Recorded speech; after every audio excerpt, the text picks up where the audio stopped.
அந்த முதியவருக்கு 4 பிள்ளைங்க இருந்தாங்க.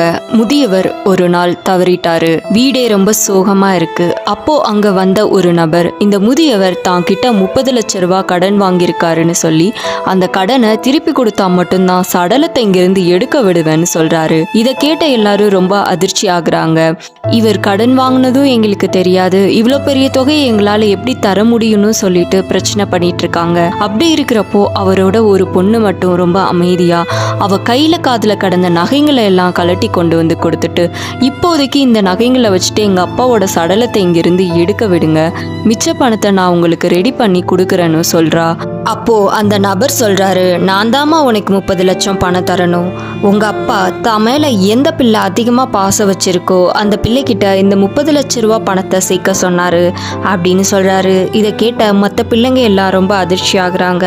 பாசங்கிறது நம்ம உயிரோடு இருக்கிறப்ப மட்டும் இல்லை, நம்ம இந்த உலகத்தை விட்டு போனதுக்கு அப்புறமும் அது மாறாம இருக்கணும்.